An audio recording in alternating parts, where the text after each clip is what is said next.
कहते हैं कि किसी से बदला नहीं लेना चाहिए, लेकिन जीवन में कितनी बार ऐसी परिस्थितियां आ जाती हैं जब हमें अपने शत्रु के खिलाफ कोई ना कोई कदम ज़रूर उठाना पड़ता है। जीवन में जब कोई व्यक्ति आपको बहुत ज़्यादा कष्ट या परेशानी में डाल रहा होता है तो ऐसे दुष्ट लोगों को कभी ना कभी सज़ा ज़रूर देनी पड़ती है।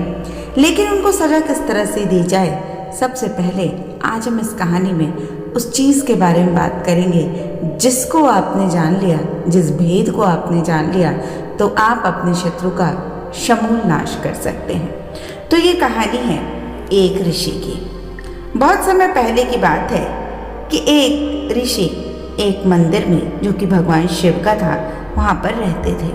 मंदिर की देखभाल करते थे। उनका एक ही काम था, वो भिक्षा के लिए शहर में हर रोज जाते थे और भोजन के लिए शाम को वापस आते थे। वो अपनी आवश्यकता से थोड़ा अधिक ही उनको मिल भी जाता था और वो जो भी इकट्ठा होता था उसको बर्तनों में डाल देते थे और गरीब मजदूरों को उसे दे देते थे। अब बदले में वो उससे मंदिर की सफाई कराते थे और उनसे सजावट का काम किया करते थे। अब उसी आश्रम में एक चूहा भी अपने बिल में रहता था और हर रोज कटोरे में से कुछ न कुछ भोजन चुरा लेता था। जब साधु को एहसास हुआ कि एक चूहा भोजन चोरी करता है तो उन्होंने इसे रोकने के लिए सभी प्रकार की कोशिशें की। उन्होंने कटोरे को काफ़ी ऊंचाई पर रखा ताकि चूहा वहां तक पहुंच ना सके और यहाँ तक कि एक छड़ी के साथ चूहे को मार भगाने की कोशिश भी की। लेकिन चूहा किसी भी तरह कटोरे तक पहुंचने का रास्ता ढूंढ ही लेता था और कुछ भोजन रोज चुरा लेता था। एक दिन एक भिक्षुक मंदिर की यात्रा करने के लिए आए थे, लेकिन साधु का पूरा ध्यान तो चूहे को डंडे से मारने में था और वह भिक्षुक से मिल भी नहीं पाए। इसे अपना अपमान समझकर भिक्षुक क्रोधित होकर बोले, आपके आश्रम में आज के बाद मैं कभी नहीं आऊँगा, क्योंकि लगता है मुझसे बात करने के अलावा आपको सारे जरूरी काम महत्वपूर्ण लग रहे हैं। वो सारे काम जो आपकी नज़र में ज़रूरी हैं लेकिन मेरी नज़र में कोई ज़रूरत नहीं है। आप सिर्फ और सिर्फ उन्हीं कार्यों में व्यस्त हैं। अब साधु को अपनी गलती का एहसास हुआ।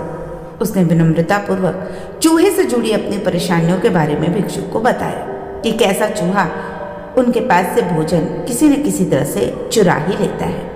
ये चूहा किसी भी बिल्ली या बंदर को भी हरा सकता है।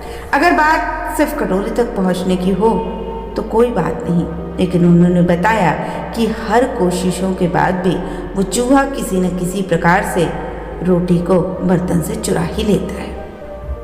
अब भिक्षुक ने साधु की परेशानी को समझा और सलाह दी कि चूहे में इतनी शक्ति, आत्मविश्वास और चंचलता के पीछे अवश्य कुछ न कुछ कारण होगा। मुझे यकीन है इसने बहुत सारा भोजन जमा कर रखा होगा और यही कारण है कि चूहा अपने आप को बड़ा आदमी महसूस करता है और इसी से उसे ऊंचे कूदने की शक्ति मिलती है।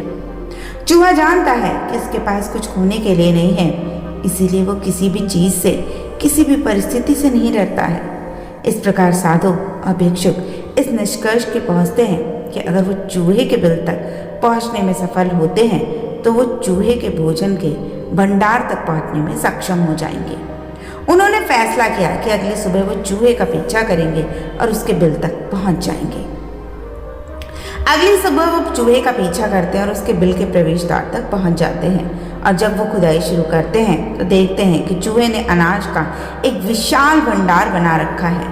फौरन ही साधु ने सारा चुराया गया भोजन एकत्र करके मंदिर में उसे ले आते हैं।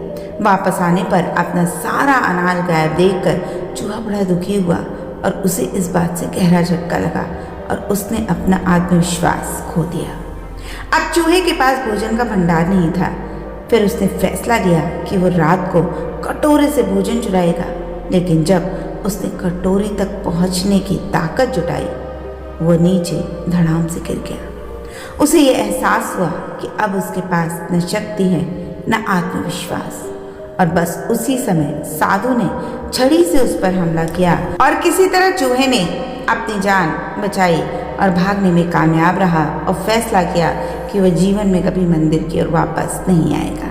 तो दोस्तों याद रखें कि यदि आपके पास भी संसाधनों की कमी ना हो तो आप में भी अद्भुत शक्तियाँ और आत्मविश्वास की कमी नहीं आएगी। और यही बात आपके शत्रुओं के साथ भी है कि यदि उनके पास बहुत ज़्यादा संसाधन जुड़े होंगे तो निश्चित रूप से उनके आत्मविश्वास में बढ़ोतरी होगी। तो यदि आप जीवन में आगे बढ़ना चाहते हैं तो पहले अपने आत्मविश्वास को बढ़ाएं और उसके लिए अपने संसाधनों को ज़्यादा से ज़्यादा एकत्रित और संचित करें। और यदि आप अपने शत्रुओं को गिराना चाहते हैं तो उनके संसाधनों को इतना सीमित, इतना कम कर दें कि वो अपना आत्मविश्वास खो जाएं और आपके खिलाफ कुछ करने के बजाय, आपसे उलझने के बजाय चुपचाप भागने में ही अपनी बेहतरी समझें।